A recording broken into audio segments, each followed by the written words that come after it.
We're in our stock index portfolio workspace. We're looking at Cobra 3. It's one of the strategies that's made new equity peaks this week right here. You see this back test back to 2014. This works well. The strategy works well back to 2001. And I want to tell you a little bit about Cobra 3 and Q in a minute, give you some history. But let's look at some of the trades this week.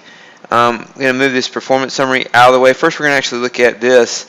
And so you see the total net profit right here, $60,550, 111.10 average trade profit. We're not using any slippage and commission on this. 39.45 is the close-to-close trade drawdown. This is the intraday peak to valley intra-trade. So if there was an open equity profit that turned into a loss and then you went through a series of losers, that would be this. But for position sizing on a closed trade basis, you're looking at the trade close-to-close drawdown. 1.55 profit factor, that's very good for a day trade strategy. And you see the difference between the longs and the shorts, so it's pretty balanced. You see 60,000 total net profit, 32,420 on the long side, 28,130 on the short side. Average trade profits are about the same, and it's more accurate on the long side. You have a $600 stop loss, and there's usually less volatility on the long side, so you're stopped out less frequently, and you have a higher percentage of profitability. Overall, 51.74%, really good for something on the E-mini Nasdaq with a 30-point stop loss. So let's look at the trades. You see some of the most recent trades here. This is a winner. Here's a losing trade, a winning trade, a losing trade. This is that big day where there was a big rally based on some delays in tariffs, and then that was mean reverted, and then now the market's trying to work back to these levels. But it captured this short trade on Wednesday after this Tuesday rally, and captured this long trade on Friday. And so for the week, it took four trades this week. It didn't trade on Thursday, which was a pretty choppy day, but it took the nice short trade on Monday, had a losing long trade on Tuesday, nice short trade on Wednesday, skipped Thursday, and took the long trade on Friday for $935 there. $2,000 approximately on Wednesday, and the $600 stop loss here, and on this day about $600. Looks like a small trade, but it's about $600. You don't have to move that far on the E-mini Nasdaq. So, and then this trade over here, that was a loser. So covered on the trades on the screen. You see that here, and give you a little history on Cobra 3. So here is the equity curve. Now if we can back test this to 2001. The average trade profit is not as high because the point value is not as high. And one of the most important things in trading is average daily dollar range and trend. And so at 7,600, you see a 1% move is 76 points. And 76 points in the E-mini Nasdaq, $20 a point. So it's about $1,520 in profit or loss based on if you're on the right side of that move, based on a 1% move at 7,612. And so if you're trading, say, a Nasdaq at 1,000, if Nasdaq were at 1,000, a 1% move on that would be a 1% move on the E-mini Nasdaq at 1,000 would be $200. So $20 times 20 would be 20,000, and then 1% of that would be $200. $200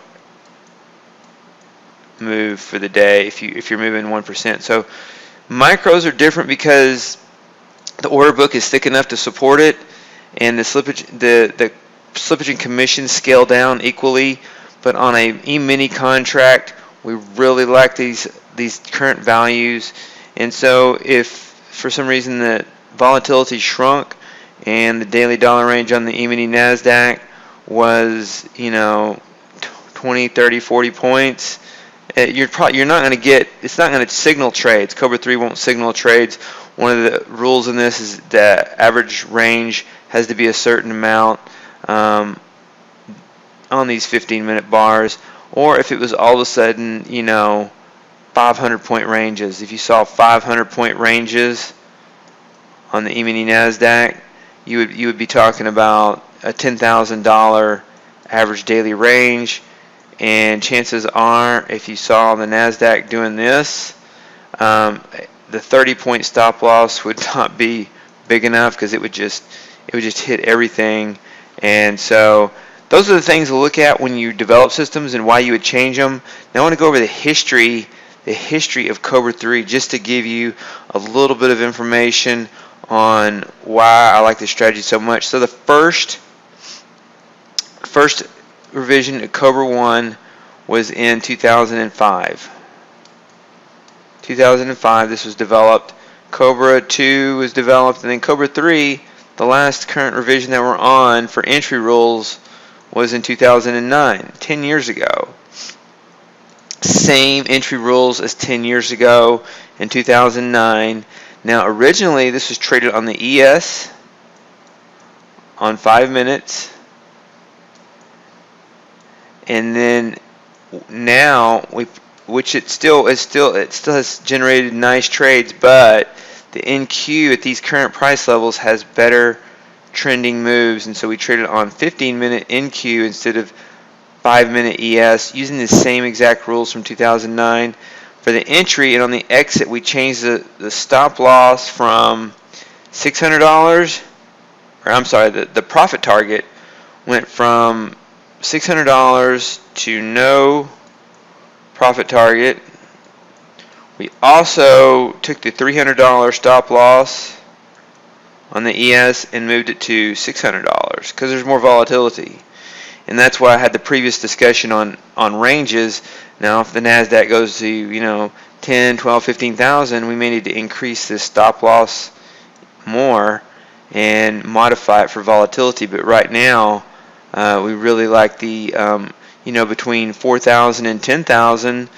We like these rules. We think these rules are the best rules for the Cobra 3 strategy on the E-mini Nasdaq, and it can also trade on the E-mini S&P. That's some history on the Cobra 3 strategy and why we like this. And so I wanted to let you know about the equity peaks and the history behind this strategy to give you some confidence in going forward with this strategy.